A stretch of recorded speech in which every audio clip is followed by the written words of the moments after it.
2022년 10월 10일 나스닥에 새로운 배터리 회사가 상장했습니다. 드래곤플라이 에너지, 티커는 DFLI. SPAC 합병으로 상장한 이 회사의 시가총액은 5억 달러였죠. RV, 그러니까 캠핑카용 리튬 배터리 시장의 강자였습니다. 배틀본 배터리라는 브랜드로 애호가들 사이에선 이미 유명했죠. 그런데 2년 후인 2024년 말 주가는 80% 넘게 떨어졌습니다. 매출은 정체됐고 적자는 계속됐죠. 무엇이 잘못됐을까요? 한때 RV 배터리의 테슬라가 되겠다던 이 회사는 왜 직접 판매를 포기하고 OEM 납품으로 방향을 틀었을까요? 네바다 사막에서 시작된 배터리 스타트업의 흥망성쇠 스토리입니다. 2012년 네바다주 리노, 데니스 페어리스와 쇼 니콜스가 차고에서 작은 회사를 시작했습니다. 드래곤플라이 에너지였죠. 두 사람의 목표는 명확했습니다. RV와 보트에 쓰이는 무거운 납산 배터리를 가볍고 오래가는 리튬 배터리로 바꾸는 것. 당시만 해도 리튬 배터리는 비싸고 위험하다는 인식이 강했습니다. 하지만 그들은 리튬 인산철, 리튬 철인산염이라는 안전한 소재에 주목했죠. 리튬 인산철 배터리의 장점은 명확했습니다. 첫째, 납산 배터리보다 무게가 3분의 1, RV에선 무게가 곧 연비입니다. 둘째, 수명이 10배 이상. 납산은 500회 충방전이 한계지만 리튬 인산철은 5000회도 가능합니다. 셋째, 방전 깊이가 깊어도 손상이 없죠. 납산은 50% 이하로 방전하면 수명이 급격히 줄지만 리튬 인산철은 100% 방전해도 괜찮습니다. 2013년 배틀본 배터리 브랜드를 런칭했습니다.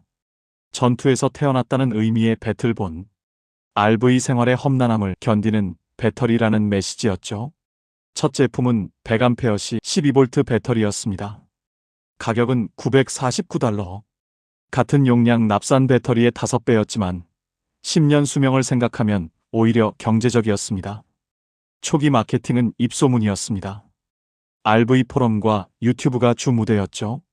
풀타임 RV 생활자들, 이른바 RV어들이 열광했습니다.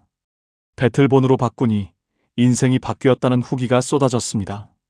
특히 태양광 패널과 연계한 오프그리드 시스템이 인기였죠. 국립공원 한복판에서도 에어컨을 틀 수 있게 됐으니까요. 2015년부터 2019년까지는 황금기였습니다. 매년 매출이 50%씩 성장했죠. 2019년엔 매출 5천만 달러를 돌파했습니다. 직접 판매, DTC 모델이 주요했습니다. 홈페이지에서 주문하면 2-3일 내 배송, 중간 유통 마진이 없어 경쟁사보다 20-30% 쌌습니다. 총 마진율도 40%가 넘었죠. 성공 비결은 커뮤니티였습니다. 배틀본 페이스북 그룹엔 3만 명이 활동했고 유튜브 채널은 10만 구독자를 넘었습니다. CEO 데니스 페어리스가 직접 영상에 출연해 기술을 설명했죠. 우리는 단순히 배터리를 파는 게 아니라 RV 라이프 스타일을 판다는 게 그의 철학이었습니다. 2020년 코로나 팬데믹은 뜻밖의 호재였습니다. 사람들이 해외여행 대신 RV 여행을 선택했죠. RV 판매가 폭증했고 배터리 수요도 덩달아 늘었습니다. 2020년 드래곤플라이 매출은 7,500만 달러, 2021년엔 1억 달러를 넘었습니다. 직원도 50명에서 200명으로 늘었죠. 투자자들도 주목했습니다. 2021년 시리즈 B 펀딩에서 6,500만 달러를 유치했습니다. 밸류에이션은 3억 달러였죠. 투자를 주도한 곳은 서스테이너블 오퍼튜니티스 캐피탈이었습니다. 드래곤플라이는 에너지 저장 시장의 게임 체인저라는 평가였습니다. 2022년 5월 더 큰 도약을 위해 SPAC 상장을 발표했습니다. 찰던 넥스텍 어퀴지션2와 합병하기로 한 거죠. 기업 가치는 5억 달러로 평가받았습니다. 나스닥 상장으로 글로벌 시장을 공략하겠다는 포부를 밝혔습니다. 7월엔 전략적 투자자가 나타났습니다. RV 업계 1위 토르 인더스트리즈가 1,500만 달러를 투자한 거죠. 토르는 에어스트림, 제이코 같은 유명 RV 브랜드를 보유한 거대 기업입니다. 드래곤플라이의 기술이 RV의 미래라는 메시지였습니다. 2022년 10월 10일 드디어 나스닥에 상장했습니다. 첫날 주가는 $10로 마감했죠. 하지만 기쁨은 잠시였습니다. RV 시장에 먹구름이 몰려오고 있었거든요. 금리가 급등하면서 RV 대출이 어려워졌고 인플레이션으로 여행 수요가 줄었습니다. 2022년 4분기 RV 출하량은 전년 대비 50% 급감했죠. 드래곤플라이도 직격탄을 맞았습니다. DTC 매출이 급감했습니다. 2023년 1분기 매출은 전년 동기 대비 30% 감소했죠. 재고가 쌓이기 시작했습니다. 주가는 상장 3개월 만에 $5로 반토막 났습니다. 위기 속에서 경영진은 결단을 내렸습니다. DTC에서 OEM으로 무게 중심을 옮기기로 한 거죠. RV 제조사에 직접 배터리를 납품하는 전략이었습니다. 토르 인더스트리즈와의 관계가 발판이 됐습니다. 2023년 2분기부터 토르 산하 브랜드들이 드래곤플라이 배터리를 기본 또는 옵션으로 채택하기 시작했죠. OEM 전환은 양날의 검이었습니다. 장점은 안정적 물량 확보였죠. RV 제조사가 고객이면 대량 주문이 보장됩니다. 매출 예측도 쉬워지고요. 단점은 마진 하락이었습니다. DTC 총 마진이 40%였다면 OEM은 25% 수준. 중간 마진을 RV 제조사와 나눠야 하니까요. 2024년 실적이 이를 분명히 보여줍니다.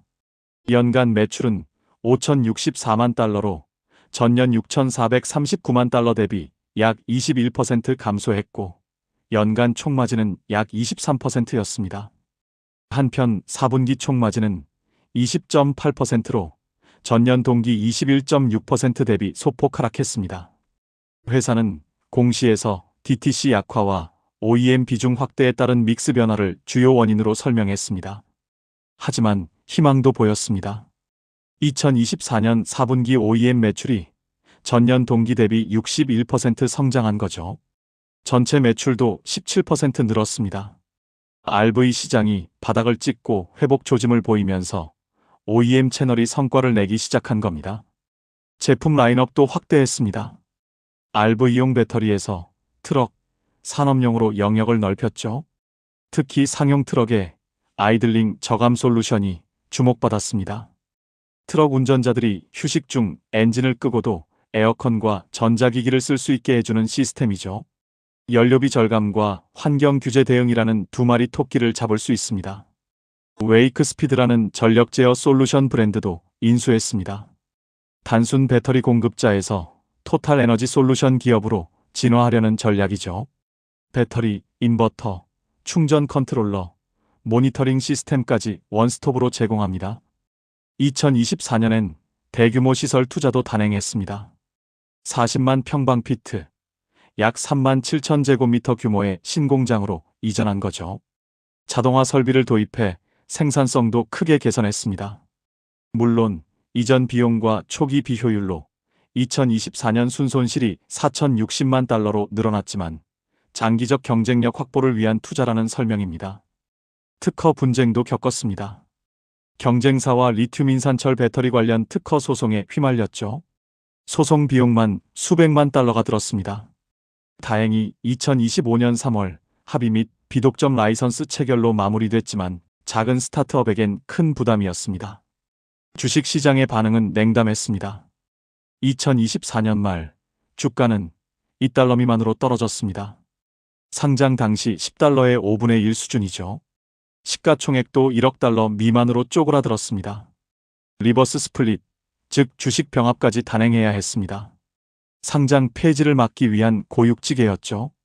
그럼에도 경영진은 낙관적입니다. CEO 데니스 페어리스는 최근 실적 발표에서 OEM 전환이 성과를 내기 시작했다. 2025년엔 흑자 전환이 가능하다고 자신했습니다. 실제로 2024년 4분기 매출 총이익은 $260만, 전년 동기 대비 12.5% 늘었습니다. 영업 손실도 줄어드는 추세죠. 토르 인더스트리즈와의 관계도 깊어지고 있습니다. 토르는 드래곤플라이 배터리를 더 많은 모델에 확대 적용하기로 했죠. 2025년 모델부터는 리튬 배터리를 기본 사양으로 채택하는 RV가 늘어날 전망입니다. 이는 드래곤플라이에게 게임 체인저가 될 수 있습니다. 다른 RV 제조사들과의 협상도 진행 중입니다. 포레스트 리버, 윈베이고 같은 대형 업체들이 드래곤플라이 배터리 테스트를 진행하고 있죠. 한 곳이라도 추가로 뚫으면 매출이 크게 늘 수 있습니다. 해양 시장도 노리고 있습니다. 보트와 요트용 배터리 시장은 RV만큼 큽니다. 특히 전기 추진 보트가 늘면서 대용량 배터리 수요가 증가하고 있죠. 드래곤플라이는 방수와 염분 부식에 강한 해양용 제품 라인을 확대하고 있습니다. ESS, 에너지 저장 시스템 시장 진출도 검토 중입니다. 태양광과 연계한 가정용, 상업용 ESS 수요가 폭증하고 있죠. 드래곤플라이의 리튬 인산철 기술은 ESS에도 적합합니다. 안전성이 최우선인 시장이니까요. 다만 테슬라, LG에너지 솔루션 같은 거대 기업들과 경쟁해야 한다는 부담이 있습니다. 경쟁 환경도 치열해졌습니다. 중국 업체들이 저가 공세를 펼치고 있죠. 알리바바에선 드래곤플라이 제품의 3분의 1 가격에 비슷한 사양의 배터리를 살 수 있습니다. 품질과 서비스 차이가 있다고는 하지만 가격 민감도가 높은 소비자들은 중국산을 선택하기도 합니다. 대형 배터리 업체들의 진출도 위협입니다. 삼성 SDI, LG에너지 솔루션 같은 한국 기업들이 RV용 배터리 시장에 관심을 보이고 있죠. 규모의 경제와 기술력을 앞세운다면 드래곤플라이 같은 작은 기업은 살아남기 힘들 수 있습니다. 그럼에도 드래곤플라이만의 강점은 있습니다. 첫째, RV 시장에 대한 깊은 이해입니다. 10년 넘게 RV여들과 소통하며 쌓은 노하우는 하루아침에 따라잡기 힘들죠. 둘째, 배틀본이라는 브랜드 파워입니다. RV 커뮤니티에선 여전히 프리미엄 브랜드로 인정받고 있습니다. 셋째, 토탈 솔루션 역량입니다. 단순 배터리가 아닌 전체 전력 시스템을 설계하고 지원할 수 있죠. 재무 상황은 여전히 어렵습니다. 2024년 순손실 4,060만 달러는 매출 5,060만 달러의 80%에 달합니다. 현금도 빠르게 소진되고 있죠. 추가 자금 조달이 불가피해 보입니다. 문제는 현재 주가 수준에선 희석이 너무 크다는 점입니다. 2025년이 분수령이 될 전망입니다.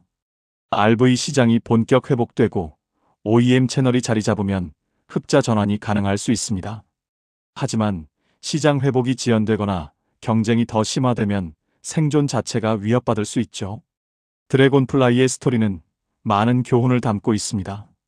DTC로 성공한 브랜드가 스케일업을 위해 OEM으로 전환하는 과정의 어려움, 고마진 니치 시장에서 저마진 대량 시장으로 이동할 때의 딜레마, 그리고 SPAC 상장의 함정까지 브랜드로 시작해 OEM으로 굳힌다. 이것이 드래곤플라이의 새로운 전략입니다. DTC로 쌓은 브랜드 자산과 기술력을 바탕으로 OEM 시장을 공략하는 거죠.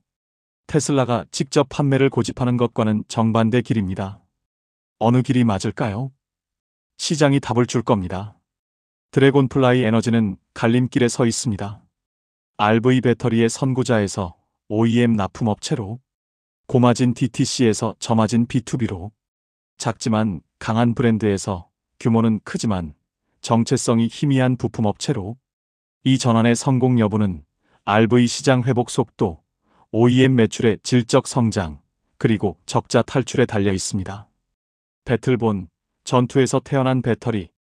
이제 진짜 전투가 시작됐습니다. RV 시장의 침체, 중국의 저가 공세, 대기업의 진출. 모든 전선에서 싸워야 합니다. 네바다 사막에서 시작된 이 작은 회사가 살아남을 수 있을까요? 아니면 수많은 SPAC 상장 기업들처럼 역사 속으로 사라질까요? 드래곤플라이 에너지, DFLI. 한때 $50를 꿈꿨던 주가는 이제 $2도 위태롭습니다. 하지만 포기하기엔 이릅니다. RV 시장은 순환합니다. 언젠가 다시 봄이 올 겁니다. 그때까지 버틸 수 있느냐? 그것이 관건입니다.